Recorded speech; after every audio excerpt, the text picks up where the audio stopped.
स्वामी जी, दूध कौन से जानवर का सबसे अच्छा होता है? बेटी, दूध तो भैंस का ही सर्वोत्तम होता है। फिर तो आपको भैंसशाला चलानी चाहिए स्वामी जी। आप गौशाला चलाते हैं और दूध भैंस का सबसे अच्छा बता रहे हैं। वो इसलिए बेटी, क्योंकि आपने दूध के विषय में पूछा है और दूध भैंस का ही उत्तम होता है। तो फिर गाय का दूध स्वामी जी? बेटी, गाय का दूध दूध नहीं, अमृत होता है। और हमारे लिए गाय जानवर नहीं, हमारी माँ है। वो कैसे स्वामी जी? बेटी, हमारे शास्त्रों में स्पष्ट उल्लेख है, गावो विश्वस्व मातरः, गाय संपूर्ण विश्व की माता है।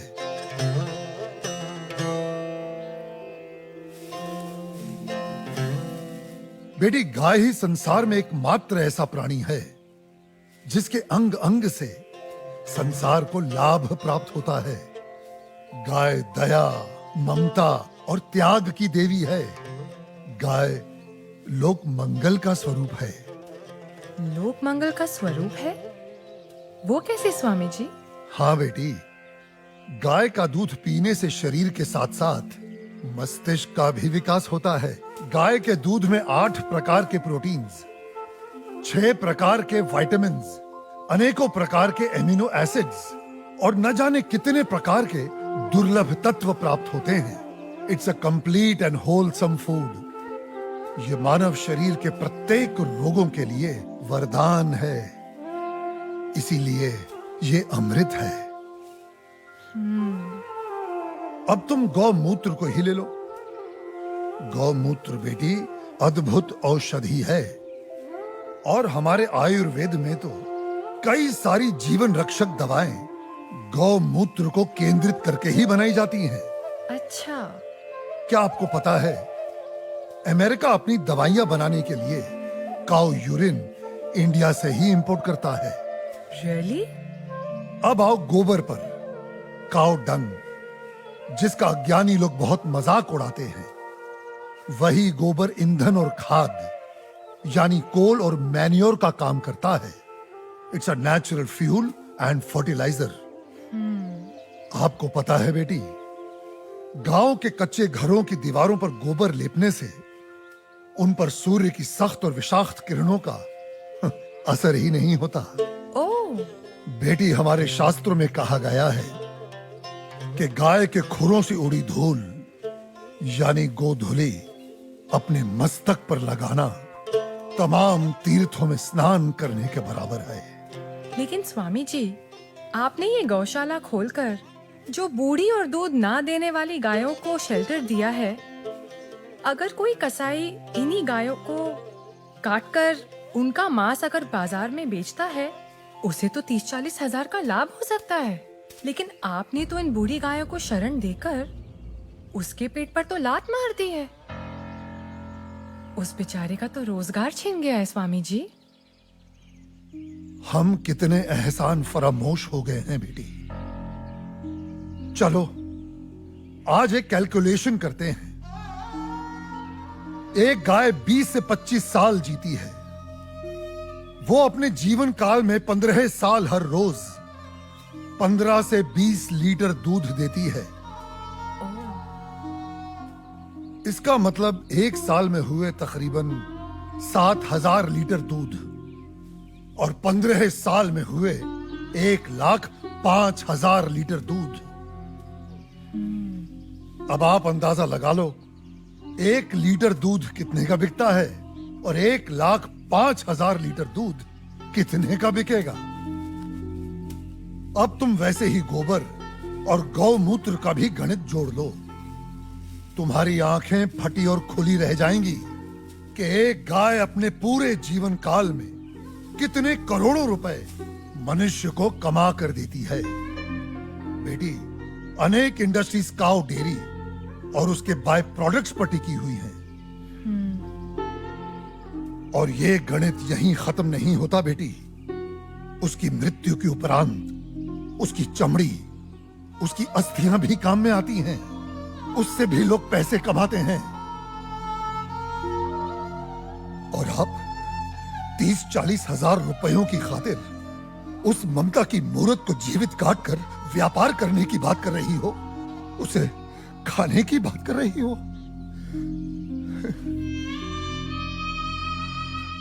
और कितना त्याग, कितना उपकार चाहिए एक प्राणी से। जिस मां ने अपने जीवन काल में हमें इतना धन दिया हो, हमारी सेवा की हो, उसके वृद्ध हो जाने पर, उसके बीमार हो जाने पर हम उसका त्याग कर दें, उसे अबैंडन कर दें। धिक्कार है ऐसी सोच को। बेटी अपनी मां के वृद्ध हो जाने पर उसे बेचा नहीं जाता, उसे काटा नहीं जाता, उसकी सेवा की जाती है। मैं आपकी बात से सहमत हूँ स्वामी जी, लेकिन आपका पॉइंट ऑफ व्यू प्रेजुडिस भी तो हो सकता है, क्योंकि आप एक हिंदू हैं। ओ मैडम जी, आप बिल्कुल गलत बोल रही हैं। मैं एक मुसलमान हूँ और मेरा नाम इस्लाम मुन्ना शेख है और मैं इस आश्रम का ग्वाला हूँ। और हमारे कुरान पाक में कहीं भी गाय के गोश्त को खाना नहीं लिखा है। हम हिंदुस्तान में रहते हैं। अगर गाय हिंदुओं की माँ है तो गाय हमारी भी माँ है। तो इसका मतलब आप भी गौ हत्या के खिलाफ हैं? 100%। हम हिंदुस्तान में गौ हत्या नहीं होने देंगे।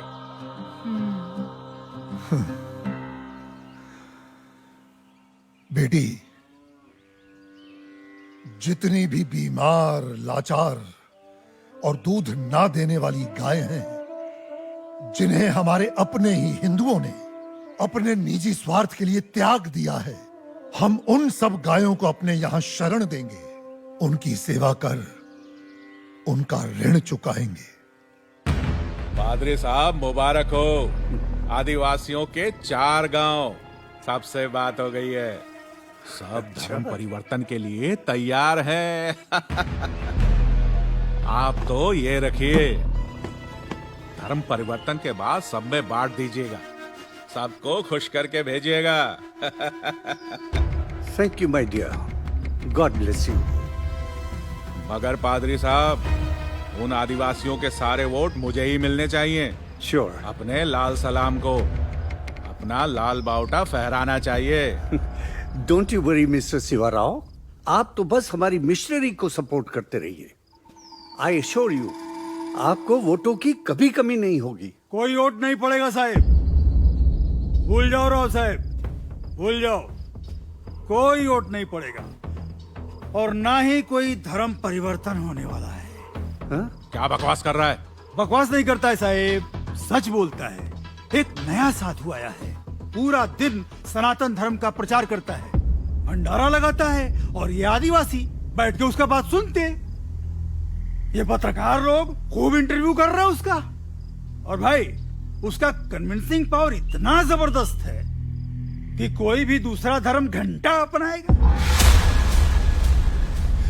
ये तो कुछ नहीं साहब, अपना मांस का धंधा चौपट होने वाला है। वो सारी बूढ़ी और बीमार गायों को शरण देता है।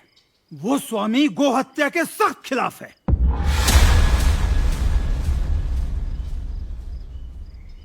शिवा साहिब, इन्हीं गायों को तो हम खरीदते, इन्हीं का तो मांस बेचते। आपको पता है, उसकी गौशाला में मुसलमान काम करते हैं और हमारे कसाई घर में कई कसाईयों ने गाय काटने से इनकार कर दिया है। शिवा साहिब, गाय नहीं कटेंगी तो धंधा कैसे होएगा, और धंधा नहीं होएगा तो पैसे कहां से आएंगे, और पैसे नहीं आएंगे तो इलेक्शन में जीतेंगे कहां से। उन्हें अपनी भाषा में समझाया नहीं उसको? समझाने गए थे साहिब, साले ने दम देके भगा दिया हमको। बोले तो बहुत सॉलिड है, एकदम पावरफुल है वो।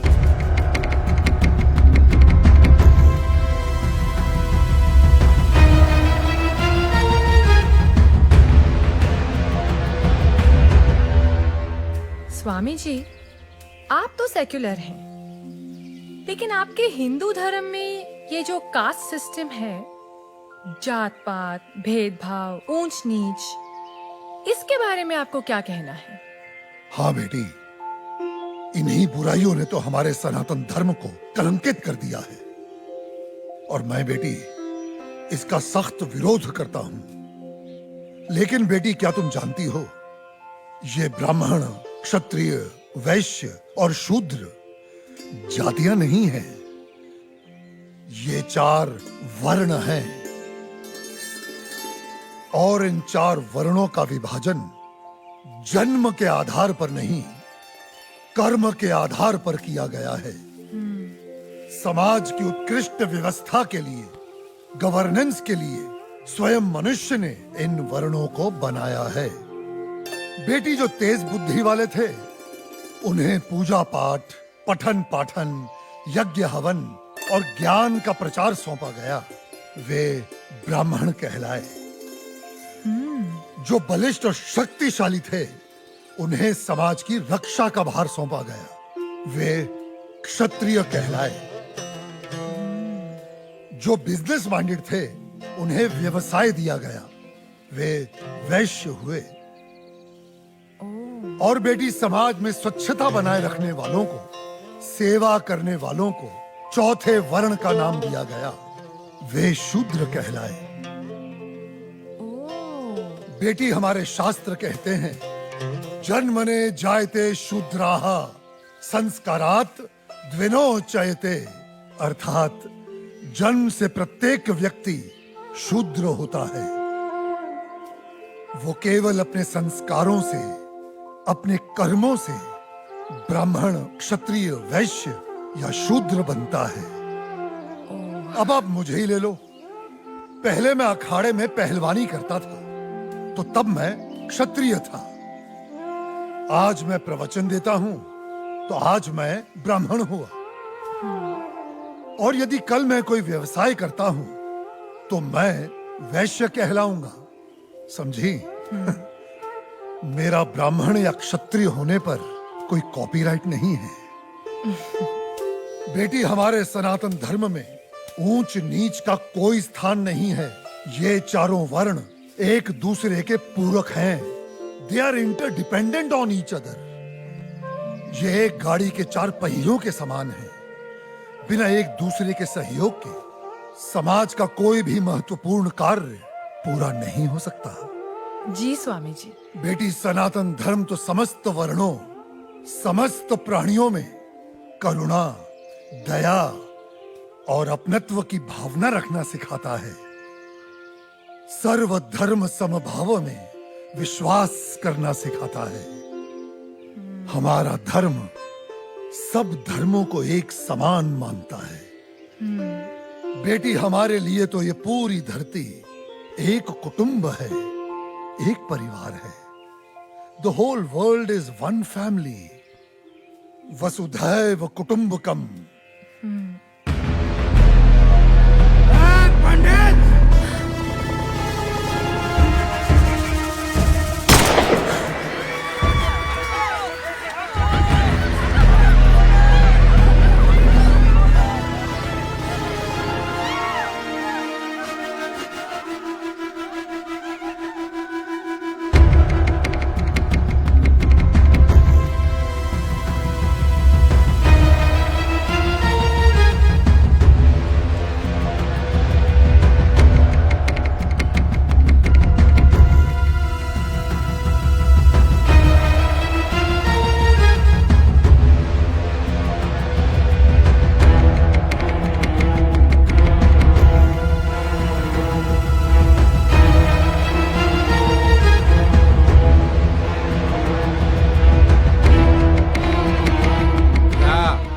क्या रहा है यहाँ पर? हाँ, चल क्या रहा है यहाँ पर?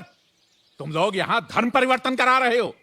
मैं केवल धर्म का अर्थ समझा रहा था, सत्य का मार्ग बता रहा था। हाँ, रहने दे, साफ पता चल रही है तुम्हारी मंशा। ये जो तुम गौशाला खोलकर, ये रोज रोज के मुफ्त के भंडारे लगाकर इन गरीब आदिवासियों को बरगला रहे हो, घर वापसी की मुहिम चला रहे हो। ए, लाल बोटे के ठेकेदार, गलत।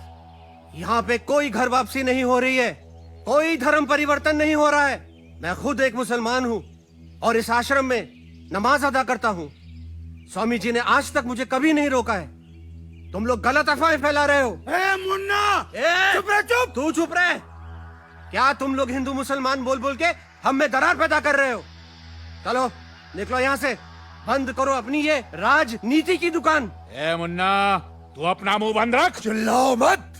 मैं तुम्हें अच्छी तरह जानता हूं कनन शिवाराव। जिस प्रकार तुम सनातन धर्म के विरुद्ध इन भोले भाले आदिवासियों के हृदय में जहर इंजेक्ट कर रहे हो और अपनी वोटों की खातिर पैसा बांट बांट कर इनका धर्म परिवर्तन कर रहे हो, ये सब अब नहीं चलेगा। ए स्वामी, तू जानता भी है कौन है ये? जानता हूं, तुम्हारे आका हैं जो तुम्हारे नाम पर फर्जी ट्रांसपोर्ट कंपनी चला रहा है और गैर कानूनी तरीके से गौ मांस बेचने का घोर अपराध कर रहा है। ए पंडित! कनन शिवाराव, गाय हमारी माँ है। हम उसकी पूजा करते हैं, उसकी सेवा करते हैं और कोई उसे काटे हम कतई बर्दाश्त नहीं करेंगे। हम तुम्हारा ये गोरख धंधा बंद करवा के रहेंगे। ए, तू हमारा धंधा बंद करवाएगा? हाँ?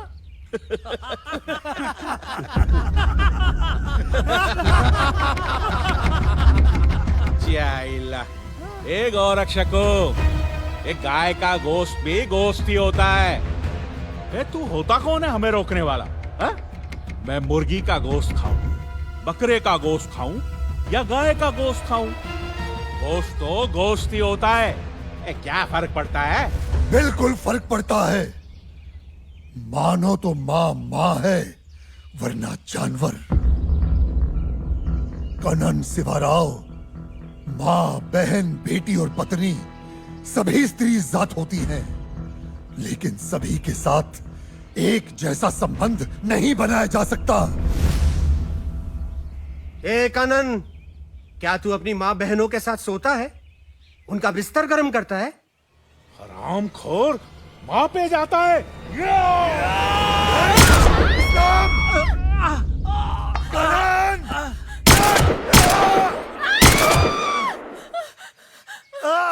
ये हमारे दलित भाइयों को भड़का रहे हैं, उनका धर्म परिवर्तन करा रहे हैं। मारो!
शिवराव, ब्राह्मण को कमजोर मत समझ।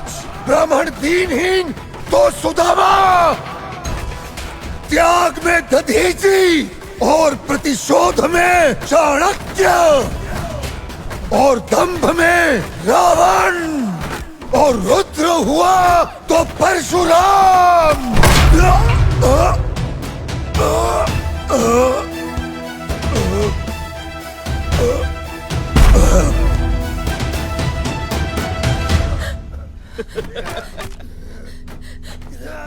आप लोग ऐसे कैसे कर सकते हैं? स्वामी जी मर जाएंगे, उन्हें कितनी चोट लग रही है। I'll call the police. मैं पुलिस को बुलाऊंगी। चुप।